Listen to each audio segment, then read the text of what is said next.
நானும் மனுஷன் தானே. அந்த நேரத்தில் அத்தனை பேர் பாதிக்கப்பட்டு இருக்கும்போது எப்படி அந்த ஊரை விட்டுட்டு என்னால் கிளம்பி வர முடியும்?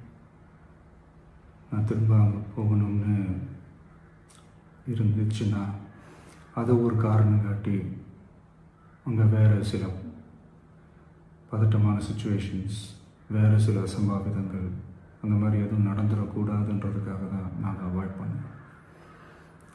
இந்த நேரத்தில் சொந்தங்களை இழந்து தவிக்கிற அத்தனை குடும்பங்களுக்கும் என்னுடைய ஆழ்ந்த இரங்கலை தெரிவிச்சுக்கிறேன். எனக்கு தெரியும் என்ன சொன்னாலும் இது ஈடையாகாதுன்னு எனக்கு தெரியும்.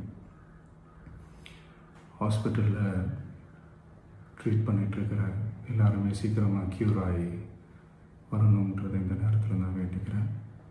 கூடிய சீக்கிரமே உங்கள் எல்லாரையும் நான் சந்திக்கிறேன். இந்த நேரத்தில் எங்களுடைய வலிகளை, எங்களுடைய நிலைமையை புரிஞ்சுக்கிட்டு எங்களுக்காக பேசின அரசியல் கட்சிகளை சார்ந்த நண்பர்கள், தலைவர்கள் அனைவருக்கும் என்னுடைய நன்றியை தெரிவிச்சுக்கிறேன். கிட்டத்தட்ட ஒரு 5 மாவட்டத்துக்கு பிரச்சாரத்துக்கு போனோம். இந்த மாதிரி எதுவுமே நடக்கல. ஆனால் கரூரில் மட்டும் ஏன் எப்படி நடக்குது? எப்படி நடக்குது? மக்களுக்கு எல்லா உண்மையும் தெரியும். மக்கள் எல்லாத்தையும் பார்த்துக்கிட்டு இருக்கிறாங்க.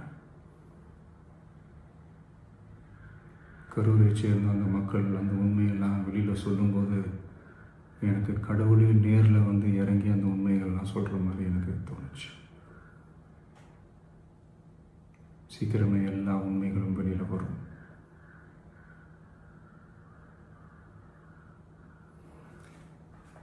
எங்களுக்கு தரப்பட்ட இடத்துல நாங்கள் போய் அந்த ஸ்பாட்டில் நின்று நாங்கள் பேசிட்டு வந்தோம். அதை தாண்டி எந்த தவறும் எங்கள் சைடில் நாங்கள் எதுவுமே செய்யலை. பட் இருந்தாலும் எங்கள் கட்சியை சேர்ந்த நிர்வாகிகள், தோழர்கள் மேலே எஃப்ஐஆர், அது மட்டும் இல்லை சோஷியல் மீடியாவை சேர்ந்த நண்பர்கள், தோழர்கள் அவங்க மேலே எஃப்ஐஆர்லாம் போட்டு இப்போ பிடிச்சிக்கிட்டு இருக்கிறாங்க.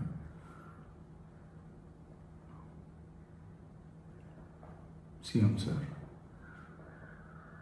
உங்களுக்கு ஏதாவது இந்த பழி வாங்கணும் அப்படின்ற எண்ணம் ஏதாவது இருந்துச்சுன்னா என்ன வேணாலும் பண்ணுங்க.